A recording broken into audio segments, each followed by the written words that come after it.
छोड़ दिया था कि चलिए हम अपने घर से पार्टी चला लेंगे।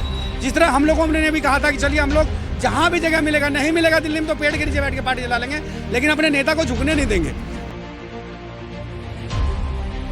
मैं कह रहा हूँ श्रद्धांजलि है मेरे नेता को। मेरे नेता आदरणीय रामविलास पासवान साहब को सच्ची श्रद्धांजलि है कि वो ऑफिस हमें मिलता है। आदरणीय चिराग पासवान जी कानून का बहुत सम्मान करते हैं, जैसे मेरे नेता स्वर्गीय रामविलास पासवान साहब करते हैं। उनके पे दिया गया है कि आपको 7 दिन के अंदर खाली करना है, वरना बलपूर्वक हम खाली करवाएंगे। देखिए हमारा भी बलपूर्वक हुआ था, 12 जनपद को बलपूर्वक खाली कराया गया था। लोग हंस रहे थे हम पे। जनशक्ति पार्टी ओरिजिनल रामविलास जी की जब घर को खाली करवाया गया तब किसी ने सवाल नहीं उठाया, जब उनकी मूर्ति फेंक दी गई तब किसी ने सवाल नहीं उठाया, और आज जब कोई ऑफिस खाली हो तो इसमें सवाल उठेगा। अरे ऑफिस लोक जनशक्ति पार्टी रामविलास का भाई, रामविलास पासवान साहब का ऑफिस था, राष्ट्रीय अध्यक्ष थे, तो वो ऑफिस किसी और का कैसे हो गया?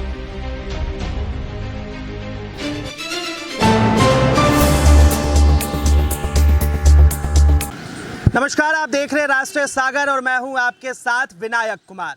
बिहार का एक मशहूर चेहरा पूर्व केंद्रीय मंत्री पशुपति पारस को निर्माण भवन की तरफ से 7 दिन का नोटिस दे दिया गया है। साफ तौर पे कहा गया है कि पशुपति पारस को अपना बंगला खाली करना पड़ेगा, क्योंकि फिर से जिस तरह रामविलास पासवान की पार्टी लोक जनशक्ति पार्टी थी, 2 गुटों में बंटने के बाद बंगले का भी बंटवारा हो गया था, और उसके बाद जो रामविलास पासवान की पार्टी लोक जनशक्ति पार्टी वहां चल रही थी, वहां पर राष्ट्रीय लोक जनशक्ति पार्टी यानी कि पशुपति पारस चला रहे थे। लेकिन अब साफ तौर पर चाचा भतीजे की लड़ाई के बीच अब बंगले पर आके टिकी है। चिराग पासवान को वही फिर से कार्यालय देने की बात की जा रही है। साफ तौर पे सरकार की तरफ से इस पूरे मामले में स्पष्ट कर दिया गया है कि 7 दिन के अंदर अगर पशुपति पारस उस बंगले को नहीं खाली करते हैं तो जबरन पुलिस के बल के द्वारा उनसे खाली करवाया जाएगा। अब इस चीज को लेकर बातचीत करने के लिए इस वक्त हमारे साथ लोक जनशक्ति पार्टी के दिल्ली प्रदेश अध्यक्ष शंकर मिश्रा हैं, इनसे जुड़ेंगे, बातचीत करेंगे। सर, क्या कहेंगे? पशुपति पारस जी को एक बड़ा टारगेट दिया गया है, नोटिस दिया गया है कि 7 दिन के अंदर आपको घर खाली करना है। नहीं, देखिए ये निर्माण विभाग का एक प्रक्रिया होती है। किसी भी दल को या किसी भी जो सरकारी आवास आवंटित होता है तो वो खाली करवाने के लिए नोटिस दिया जाता है, क्योंकि ये ऑफिस है ये लोक जनशक्ति पार्टी का है, ये लोक जनशक्ति पार्टी रामविलास का है। और ये पुनः एक बार हमें मिला था, किस कारण से रुक गया मैं नहीं जानता, लेकिन अगर लोक जनशक्ति पार्टी रामविलास को मिला है और अगर ये ऑफिस हमारा है तो हमारा ही रहेगा। और मेरे नेता आदरणीय चिराग पासवान जी इस ऑफिस को लेके हमारे अभिभावक और अब पार्टी के संस्थापक आदरणीय रामविलास पासवान साहब को एक सही श्रद्धांजलि मिलेगी कि उनका उचित जगह, पार्टी को उचित जगह और उनका सम्मान और उनका ऑफिस मिल गया। अच्छा, पहले जो है लोक जनशक्ति पार्टी का कार्यालय एक ही था, तो सिर्फ वही था, लेकिन पार्टी टूटने के बाद जिस तरह से 2 पार्टियां बनी, उसके बाद आप लोगों को वो न दिया गया, उन्हें क्यों दे दिया गया? नहीं, वो उसी में रहते थे। जब हमारे नेता रामविलास पासवान साहब जब ये ऑफिस लिए थे तो पारस जी उसी के अंदर रहते थे, उनके परिवार उसी के अंदर रहते थे। इस नाते उनको छोड़ दिया गया। ये मेरे नेता का बहुत बड़े दिल के हैं मेरे नेता आदरणीय चिराग पासवान जी, जो भारत सरकार के केंद्रीय मिनिस्टर भी हैं, वो बहुत बड़ा दिल है उनका, और उन्होंने छोड़ दिया था कि चलिए हम अपने घर से पार्टी चला लेंगे। जिस तरह हम लोगों ने भी कहा था कि चलिए हम लोग जहाँ भी जगह मिलेगा, नहीं मिलेगा दिल्ली में तो पेड़ के नीचे बैठ के पार्टी चला लेंगे, लेकिन अपने नेता को झुकने नहीं देंगे। उसी प्रकार मेरे नेता ने कहा था कि मैं अपने घर से पार्टी चला लूँगा और एक दिन फिर ये ऑफिस लेके और दिखाऊंगा कि ये हमारा ऑफिस था, हमारा है और हमारा ही रहेगा। अच्छा, निर्माण विभाग ने जिस तरह से नोटिस दिया है, 7 दिनों का अल्टीमेटम, साफ तौर पे चेतावनी दे दी है, क्या लग रहा है आपको कि आप लोगों के फेवर में जिस तरह से ये खबर आ रही है, किस तरह देखते हैं? बहुत खुशी का विषय है। देखिए राष्ट्रीय लोक जनशक्ति पार्टी खत्म हो चुकी है नहीं, और मैं उसके बारे में ज़्यादा कहना नहीं चाहता। मैं कह रहा हूँ श्रद्धांजलि है मेरे नेता को।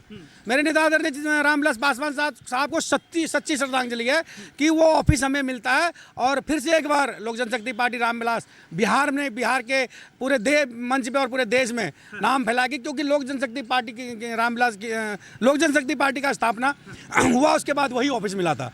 21-22 साल बाद तोड़ा गया पार्टी और ऑफिस दोनों को। तो इस मायने को देखते हुए बहुत बड़ा जीत मानिए, बहुत बड़ा आप ये कार्य मानिए, लेकिन ये लोक निर्माण विभाग पे है कि कब खाली करते हैं, कब हमें देते हैं या किसी और को देते हैं। ये बंगले पे नोटिस लगा था उसे साफ तौर पे अभी फाड़ दिया गया है। अब पता नहीं चल रहा है कि ये पार्टी के कार्यकर्ताओं ने फाड़ा है या फिर फरवाया गया है। नहीं, ये तो गलत है। अगर कोई भी फाड़ा है, अगर पार्टी के कार्यकर्ता या किसी ने भी फाड़ा है, सरकार के आदेश का सम्मान करना चाहिए, कानून का सम्मान करना चाहिए, संविधान का सम्मान करना चाहिए। अगर नोटिस आया है तो उसका पालन करना चाहिए। हमें भी आया था, हमारे नेता के 3 दशक पुराने हमारे घर को खाली करवाया गया था। मेरे नेता को घर के 12 जनपद खाली करवाया गया था। हम लोगों ने नम आंखों से उस घर को भी खाली किया था, क्योंकि कानून का सम्मान मेरे नेता करते हैं। मेरे नेता आदरणीय चिराग पासवान जी कानून का बहुत सम्मान करते हैं, जैसे मेरे नेता स्वर्गीय रामविलास पासवान साहब करते हैं। तो हम लोग कानून और संविधान को, बाबा साहब के संविधान को भी हम लोग बहुत मानते हैं। लेकिन हम लोग वो मानने वाले लोग हैं। तो जिस तरीके से हम लोगों को नम आंखों से खाली करना पड़ा था, तो खाली कर देना चाहिए। अगर किसी का नोटिस आता है निर्माण विभाग का, तो बिल्कुल खाली कर देना चाहिए। पशुपति पारस को साफ तौर पे चेतावनी ही नहीं बल्कि धमकी भी दिया गया है कि आपको 7 दिन के अंदर खाली करना है, वरना बलपूर्वक हम खाली करवाएंगे। देखिए, हमारा भी बलपूर्वक हुआ था। 12 जनपद को बलपूर्वक खाली कराया गया था। लोग हंस रहे थे हम पे। तो जब आप किसी और के लिए गड्ढा खोदोगे तो आपके लिए भी गड्ढा ऑटोमेटिक खुदा रहता है। और ये पुराने लोग कह के गए, हमारे बड़े बुजुर्ग कह के गए कि दूसरे के लिए गड्ढा खोदिएगा तो आपके लिए भी खुदा मिलेगा। तो मैं किसी के विषय के और किसी आदमी को नहीं बोलूँगा।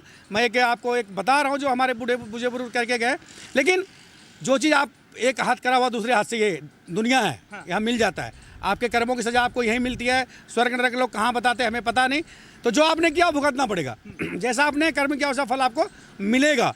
तो जो सही में लोक जनशक्ति पार्टी का जो रामविलास का अधिकारी है चिराग पासवान जी, जो रामविलास पासवान साहब के उत्तराधिकारी है, उनको और पार्टी को अब उनका जगह मिलता है, उनका ऑफिस मिलता है, तो ये सच्ची श्रद्धांजलि हमारे नेता। जिस तरह से एनडीए में पशुपति पारस ने चुनाव लड़ा, एक भी सीट वो हासिल नहीं कर पाए। अब ऐसे में क्या माना जाए कि उनका जो राजनीतिक जीवन है वो कहीं ना कहीं समाप्ति की? कौन सा चुनाव लड़ा? कोई सीट नहीं मिली। आप लोग गलत में, कोई सीट उनको मिली ही नहीं थी एनडीए में। तो चुनाव कहाँ से लड़ लिए? अरे उनको सब कोई सीट मिलेगा, लड़ेंगे तभी ना। अभी तक वो लोग कोई चुनाव लड़े ही नहीं है। जब से आपके एनडीए घटक दल के नेता तो हैं वो? नहीं है। कौन घटक? 5 दल है एनडीए में, 5 दल है। छठा तो अभी मुझे नहीं पता, ना मेरे नेता को पता है। और जब छठा कोई घोषणा होगी तो आपको बता देंगे कि कोई। अभी तो 5 ही दल है एनडीए में, बिहार से 5 दल है। तो हम लोग 5 दल को मानते हैं। जब किसी छठे दल की घोषणा होगी तो आप लोगों को बता दिया जाएगा। हम लोग 5 दल को इंडिया बिहार में मान रहे हैं, और कोई छठा दल को हम लोग अभी जानते नहीं कोई पाया है। पॉलिटिकल प्रेशर तो नहीं है पशुपति पारस के ऊपर? नहीं, इसमें हम अब उनके ऊपर कौन सा प्रेशर, ये तो वही बता पाएंगे या उनके प्रवक्ता बता पाएंगे। इसमें मैं तो कुछ विशेष बता नहीं पाऊंगा। और अच्छी बात है, और प्रेशर को नहीं होना चाहिए। पॉलिटिकल प्रेशर इसमें किस चीज़ का? जब आप राजनीतिक करते हैं तो दिल खोल के आपको राजनीतिक करना चाहिए और तैयार रहना चाहिए। हर जो भी आगे आपके अड़चन आएंगे उसके लिए तैयार रहना चाहिए। मेरे नेता से सीखें लोग। मेरे नेता को तोड़ा गया, मरोड़ा गया, फेंका गया, लेकिन मेरे नेता किस तरह उभर के आए हैं। हम लोग चट्टान की तरफ अपने नेता के साथ खड़े थे। तो ऐसा कर्म कीजिए कि आपके साथ भी लोग ऐसे चट्टान के साथ खड़े रहे, और बढ़िया कर्म करिएगा, बढ़िया जीत के आइएगा।